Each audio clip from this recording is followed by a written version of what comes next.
اعوذ باللہ من الشیطان الرجیم لا حول ولا قوۃ الا باللہ العلی العظیم بسم اللہ الرحمن الرحیم الحمد للہ رب العالمین والصلاة والسلام والتحیۃ والاکرام علی اشرف الانبیاء وعلی آلہ الطیبین الطاہرین اما بعد قال اللہ الحکیم بسم اللہ الرحمن الرحیم ومن آیاتہ منامکم باللیل والنہار وابتغاؤکم من فضلہ ان فی ذلک لآیات لقوم یسمعون۔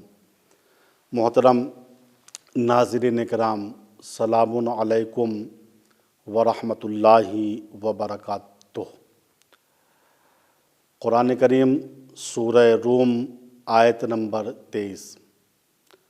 اس آیہ کریمہ میں اللہ تعالیٰ اس طریقے سے ارشاد فرما رہا ہے، دیکھو اللہ کی نشانیوں میں سے ایک نشانی یہ ہے کہ تم دن اور رات کو سوتے ہو، اور سونے کے بعد جب تم فریش ہو جاتے ہو، تمہاری انرجی جمع ہو جاتی ہے، تو تم روزی اور فضل خدا تلاش کرنے کی غرض سے نکل پڑتے ہو۔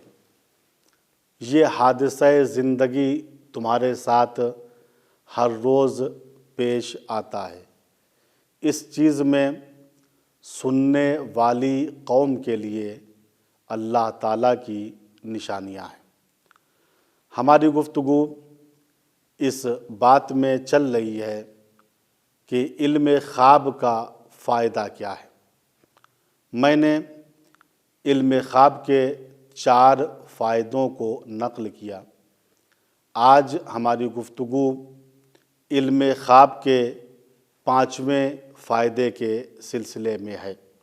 چنانچہ علم خواب کا 5واں فائدہ یہ ہے کہ انسان کو عالم خواب میں کبھی اس بات کی بشارت دی جاتی ہے کہ تیرا یہ عمل جو تجھ سے صادر ہوا ہے اللہ کے نزدیک بہت عظیم ہے، اور وہ جب دنیا میں اس بات کو جان لیتا ہے کہ میں نے جس فعل کو انجام دیا ہے، جس عمل کو انجام دیا ہے، اس کا اجر و ثواب بے نہایت ہے، تو پھر اس کو اس قسم کے کام کرنے میں، اس قسم کے عمل انجام دینے میں تکلیف نہیں ہوتی۔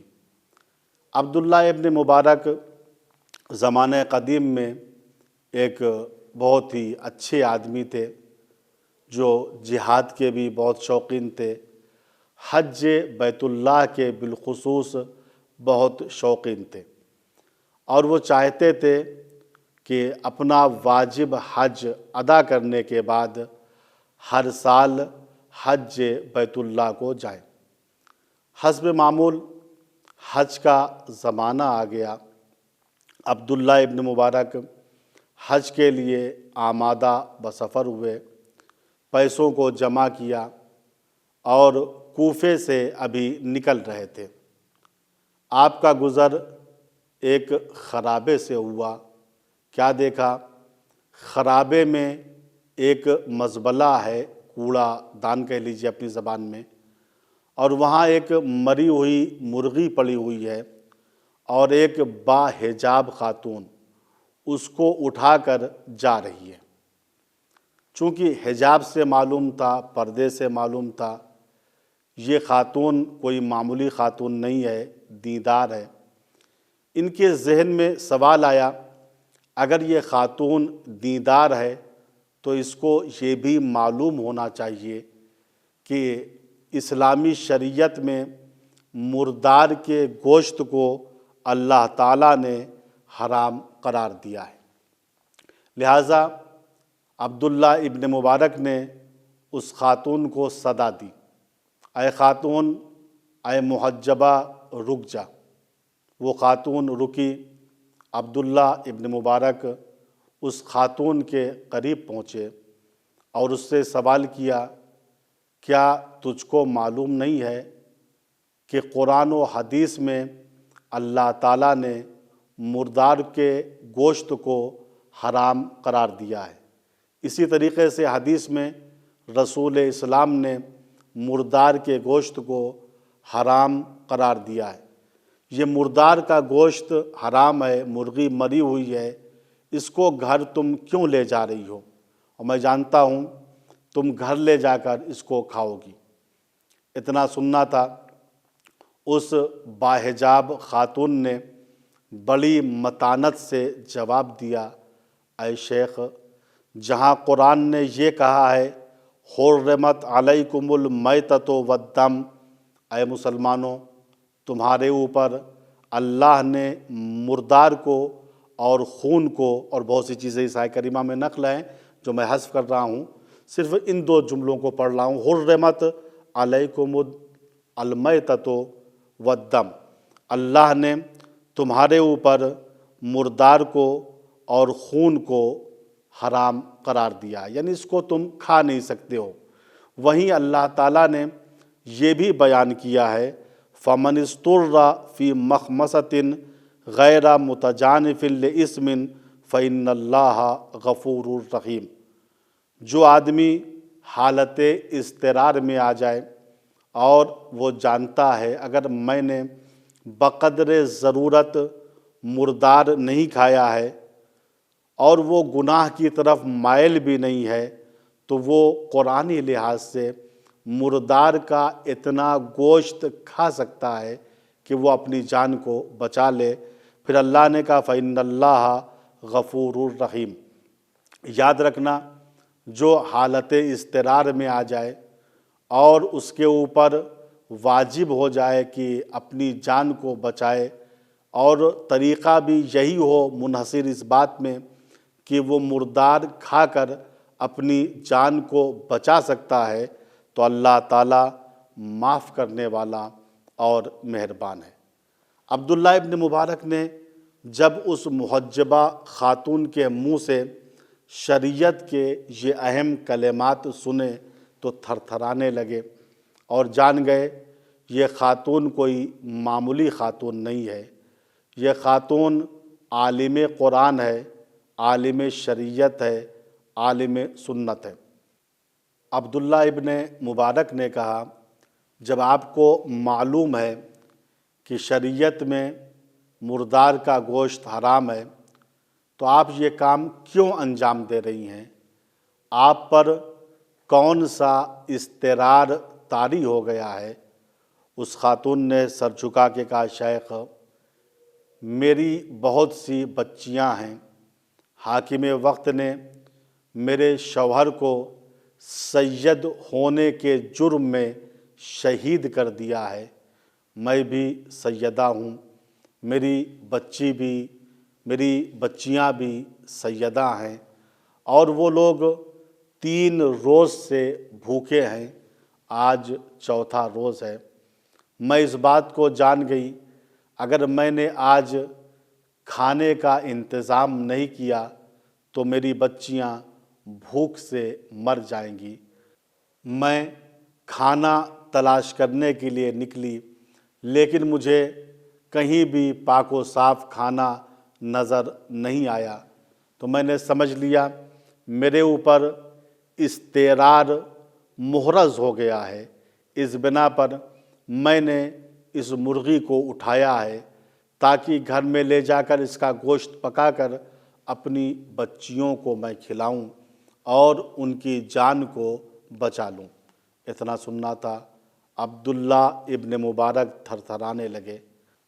آپ کے پاس جتنا پیسہ تھا آپ نے سارا کا سارا پیسہ اس محجبہ خاتون کے حوالے کر دیا۔ بعض علماء نے پیسوں کی مقدار 500 درہم یا 500 دینار لکھی ہے۔ حج بیت اللہ سے منصرف ہو گئے، زمانہ گزرتا رہا، یہاں تک کہ حجاج کرام حج انجام دے کے واپس آنے لگے۔ جب عبداللہ ابن مبارک کو اس بات کی اطلاع ہوئی کہ حجاج کرام حج سے واپس آ رہے ہیں، کوفے کے نزدیک پہنچ چکے ہیں، عبداللہ ابن مبارک ان کو تہنیت پیش کرنے کے لیے کوفے سے باہر گئے۔ جب حاجیوں سے عبداللہ ابن مبارک کی ملاقات ہوئی اور انہوں نے حاجیوں سے مصافحہ کرنا شروع کیا اور مبارکباد دینی شروع کی، ایک سے کہا آپ کو مبارک ہو کہ آپ نے حج بیت اللہ کو انجام دیا۔ اس نے بھی پلٹ کے کہا آپ کو بھی مبارک ہو کہ آپ نے حج بیت اللہ کو انجام دیا۔ عبداللہ ابن مبارک نے کہا ارے میں تو حج بیت اللہ کو اس سال گیا ہی نہیں تھا۔ پھر عبداللہ ابن مبارک کی ملاقات دوسرے حاجی سے ہوئی، انہوں نے اس کی خدمت میں تبریک و تہنیت عرض کیا، اس نے بھی پلٹ کر ان کی خدمت میں بھی تبریک و تہنیت عرض کیا اور کہا عبداللہ ابن مبارک تم کو بھی حج مبارک ہو۔ غرض جس حاجی سے عبداللہ ابن مبارک ملاقات کرتے تھے ہر ایک ان کو تبریک و تہنیت حج کی دیتا تھا اور یہ اس کو دیتے تھے۔ کسی نے کہا عبداللہ ابن مبارک میری اور تمہاری ملاقات طواف خانہ خدا کے وقت ہوئی تھی۔ کسی نے کہا میری اور آپ کی ملاقات عرفات میں ہوئی تھی۔ کسی نے کہا میری اور آپ کی ملاقات مشعر الحرام میں ہوئی تھی۔ کسی نے کہا میری اور آپ کی ملاقات وقت احرام ہوئی تھی۔ کسی نے کہا میری اور آپ کی ملاقات مقام مزدلفہ میں ہوئی تھی۔ عبداللہ ابن مبارک کس سے کہتے کہ میں اس سال حج بیت اللہ کو نہیں گیا تھا اور کس کو جھٹلاتے؟ عبداللہ ابن مبارک بڑے چکر میں پڑے ہوئے تھے۔ رات آئی، سوئے اور اسی سوچ میں سوئے کہ ان لوگوں نے کس طریقے سے مجھے حج کے موقع پر مختلف جگہوں پر دیکھا، درحالہ کہ میں اس سال حج بیت اللہ کو گیا ہی نہیں تھا۔ جب سوئے عالم خواب میں رسول اسلام کو دیکھا کہ رسول اسلام تشریف لائے ہیں اور عرض کرتے ہیں عبداللہ ابن مبارک تم کس بات پر تعجب کر رہے ہو؟ سنو، تم نے حج کے پیسوں کے ذریعے سے ایک سیدہ کی مدد کی، میری ذریت اور میری اولاد کی مدد کی، تو مجھے تمہارا یہ عمل بہت پسند آیا۔ میں نے خداوند متعال کی بارگاہ میں تمہارے لیے دعا کی کہ خدایا تم کو اجر عظیم عطا فرمائے۔ اللہ نے میری دعا کو قبول فرمایا اور تمہاری شکل میں اللہ تعالیٰ نے ایک فرشتے کو خلق کیا ہے جو قیامت تک تمہاری طرف سے حج بیت اللہ کو انجام دیتا رہے گا اور اس کا ثواب تم کو ملتا رہے گا۔ اس کے بعد عبداللہ ابن مبارک کا شیوہ کار یہ تھا، جب بھی کسی غریب و مسکین کو دیکھتے تھے تو کبھی بھی ان کی مدد کرنے میں آپ ہچکچاتے نہیں تھے، اور یہی نہیں اگر کوئی سید غریب مل جاتا تھا تو اس کو تمام لوگوں پر مقدم کرتے تھے۔ خواب کے فوائد میں ایک فائدہ یہ ہے کہ کبھی انسان کو اس کے برے عمل کی طرف متوجہ کیا جاتا ہے اور کہا جاتا ہے کہ بعض مواقع پر تحقیق لازم نہیں ہوتی ورنہ تم گنہگار ہو جاؤ گے۔ اس میں سے ایک اہم واقعہ جس کو بحار الانوار میں علامہ مجلسی نے، دارالسلام میں محدث نوری نے اور بہت سے ہمارے علماء نے نقل کیا، زمانے قدیم میں